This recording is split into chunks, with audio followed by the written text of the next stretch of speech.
Hello, fabulous friends and fans. Welcome to these special edition videos of Nadia Shah Productions, looking at the upcoming American election with my dear friend and dual citizen, Julie Simmons.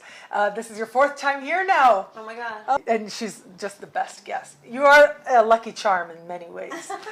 Now, in my humble opinion, I think that you can't have astrology without the astrologer. And also, hopefully, we'll try to look at the sky without that bias as well. Okay, so we're looking at Mitt. Yes. Mitt is a Pisces.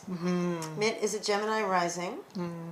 Mitt has the moon in Scorpio. Mitt Romney is a Gemini rising. And Gemini, for all that I love Gemini, is a sign that can talk out of both sides of its mouth. And Neptune, which is the planet of confusion, delusion, illusion, all that kind of stuff, also projection, is squaring his ascendant. Yes. So yes. Neptune, which has also to do with film, caught him speaking out of speaking out of the other side of his mouth. Yeah, I think that he should have an astrologer.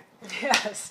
Oh my goodness. I remember during the Republican primaries and how much in astrology message boards and things you would see like, people saying, oh my God, they're choosing the worst dates, the worst aspects. Yeah. And so clearly they're not learning from Ronald Reagan in that respect. No, but he's got the moon conjunct Jupiter in Scorpio.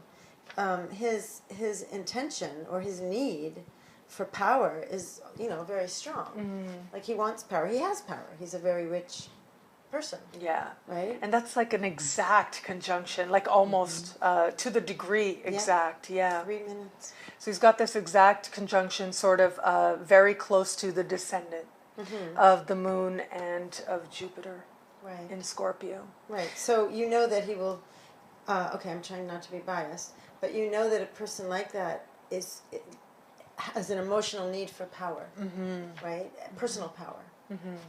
If I had to pick one reason why I think Mitt Romney will not win the election, it's because Saturn will be squaring his Venus.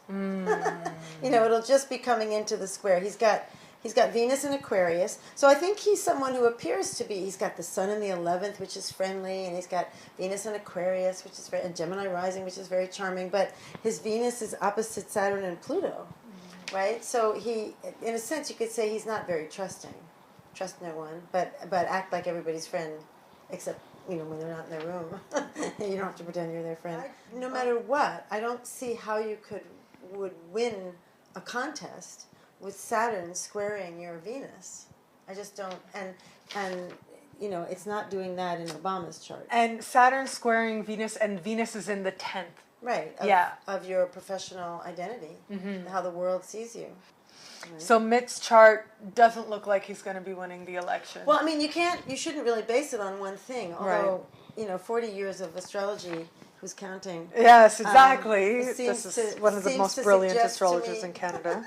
Yeah. I keep going anyway. If it's not in the big picture, don't bother looking for it in the small picture. In other words, what's going to happen should be visible from the main things that you can see in the chart without having to scratch into every little minor aspect. And Saturn square the midheaven in Venus is a pretty major aspect, as is Neptune square the ascendant.